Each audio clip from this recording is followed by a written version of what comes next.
आंखौ बिथांमोनहा जाय बे दमासि फोरबो फेस्टिभेलखौ खुंनो लादों खुंगासिनो दं बिथांमोनहा आंखौ माने गेटखौ माने फिथा हास'नानै मुखुलि खालामनायनि जेनाखि दायित्व बेखौ हरदों। दा दसे दान्दिसे आवगायाव नोंथांमोनहा नुबाय बे गेटखौ आं मुखुलि खालामनानै होबाय आरो बे मुखुलि खालामनाय लोगो लोगो जों बेयावबो माने बे माने फैलाव फोथाराव जों सफैबाय आरो सफैनानै ओरैबायदि गोजोननाय मोन्दों। आं आवगायावबो उन्दै समावबो फैयोमोन बे जायगायाव होमबा एसे माने बेवहाय हाग्रा बंग्रा दंमोन किन्तु दा भुबनेश्वर इक' टुरिजम खालामनाय लोगो लोगो दा साबसिननिफ्राय हामसिन जाबाय आरो माखासे खालामबावनांगौ दङ। बेफोरो जुदि इमप्रुभ खालामबावोबा साबसिननिफ्राय हामसिन जागोन होननानै साननानै जों लानो हायो। आरो इतिमध्ये बे इर'सन प्रटेक्शननि सेंसन जानायखौ आं नुबाय बियो टाइम आरो माबा सफैयोबा बे प्रटेक्शननि खामानिया जासिगोन बेखौ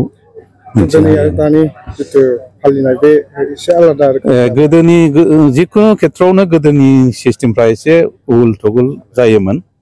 दा किन्तु फैयै फैयै दा जिहेतु माने डेभेलपनिफ्राय डेभेलप जाबोगासिनो दङ साबसिननिफ्राय हामसिन जागासिनो दङ डिसिप्लिन मेनारावनो माने सोलिगासिनो दं। बे खेब दिनैजों खेब खनब्रै जाबाय नङा होमबा बे खनब्रैयावबो थांनाय खनथामावबो जेबो गाज्रि जाथाय जायाखै मोजाङैनो डिसिप्लिन मेनारजोंनो थांबाय थादों आरो आसा खालामो दिनैबो डिसिप्लिन भाबैनो बे मेलाया जानानै थांगोन। जेसेबां दिन पारमिसन मोनदों बे पारमिसन मोननाय दिनफ्रा मोजाङै मोजां बारलांगोन होननानै आसा खालामो। बे दमासि फोरबोखौ खायसे जायगाफ्राव खुंलिया दा खुंनायनि गोनांथिया मा? दमासिया किन्तु परम्परा भाबै गोदो गोदायनिफ्रायनो खुंबोदों किन्तु आं नुवाखै अबे जायगायाव खुङाखै किन्तु जोंनि बे चिरां डिस्ट्रिक्टआवथ' फ्राय जायगायावनो खुंगासिनो दङ।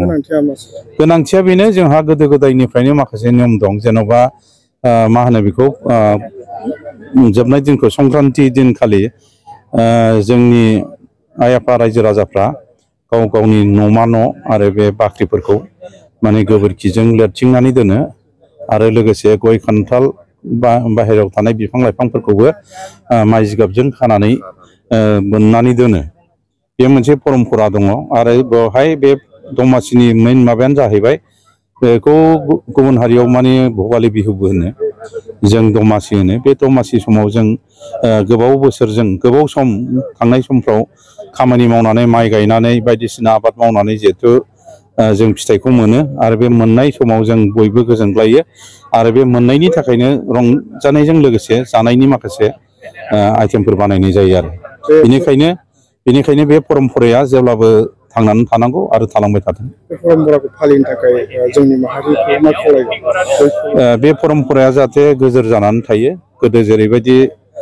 गोदोनिफ्राय दा जेरै साबना हामना जाबोबाय आरो बे साबना हामनाया साबसिननिफ्राय हामसिन जालांबाय थाथों आरो बे फोरबोआ गोजोर जानानै थाथों बेखौनो आं रायजो राजाफोरखौ बयबो फालिनो थाखाय आं खावलायहरो।